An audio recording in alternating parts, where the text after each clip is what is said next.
ধিং সমষ্টিৰ বিধায়ক মেহবুব মুক্তাৰৰ মহানুভৱতা। ধিং সমষ্টিৰ অন্তৰ্গত ধনিয়াভেটি কালাবজাৰত 63 kV ট্ৰান্সফৰ্মাৰ বিকল হৈ পৰাত নতুনকৈ 100 kV ট্ৰান্সফৰ্মাৰ অনুমোদন দিয়ে বিধায়ক মেহবুব মুক্তাৰে। আজি ধিং সমষ্টিৰ বিধায়ক মেহবুব মুক্তাৰে নিজে কালাবজাৰত উপস্থিত হৈ এই সমস্যাৰ সমাধানৰ বাবে 100 kV ট্ৰান্সফৰ্মাৰ অনুমোদন দিয়ে। নৱনিৰ্বাচিত বিধায়ক মেহবুব মুক্তাৰৰ কৰ্মৰাজিক ভূয়সী প্ৰশংসা কৰে স্থানীয় ৰাইজে।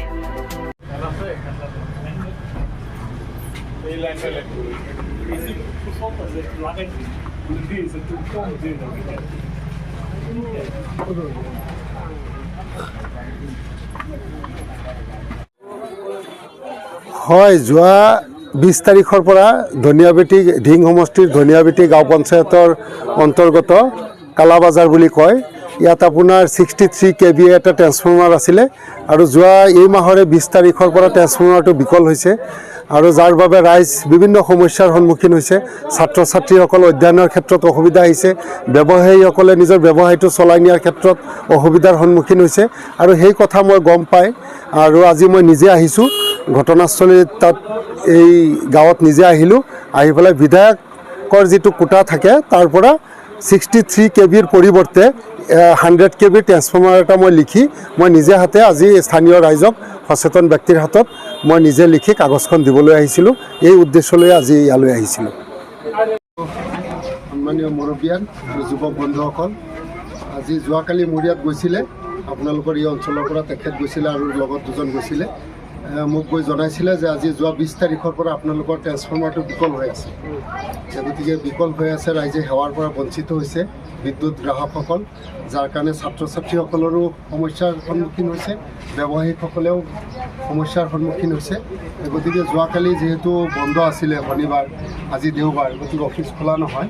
অহাকালি যিহেতু কাৰ্যালয় খুলিব সোমবাৰে, যাৰ বাবে মই নিজেই বিধায়ক কোটাৰ পৰা বিধায়কৰ যিটো কোটা থাকে তাৰ পৰা মই নিজেই এটা ট্ৰেন্সফৰ্মাৰ, আপোনালোকৰ আছিলে 63 DTR 61 আৰু 63 kVA আছিলে, আৰু তাৰ সলনি মই 100 kV ট্ৰেন্সফৰ্মাৰ এটা মই নিজে লিখি আজি ৰাইজৰ মাজত আহি মই নিজে, মোৰ ওচৰত ঘূৰিব লগা হোৱা নাই বা সময় নষ্ট কৰিবলগীয়া হোৱা নাই, মই নিজে উপস্থিত হৈ আপোনালোকৰ ৰাইজৰ সন্মুখত এইটো দি গৈছোঁ।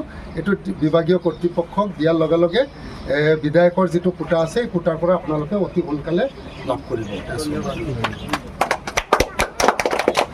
আৰু ৰাজহুৱা যদি এনেধৰণৰ কোনো সমস্যা থাকে পৰৱৰ্তী সময়টো, যিকোনো সমস্যাৰ ক্ষেত্ৰত যদি থাকে মোক খবৰ দিব, মই আপোনালোকৰ মাজত আহিম। যিকোনো সমস্যাৰ ক্ষেত্ৰত মই আহি মই এইটো সমাধান কৰাৰ যে বিধায়ক যিটো সমস্যাৰ কাৰণে আমি বিধায়কক মাতিছিলোঁ,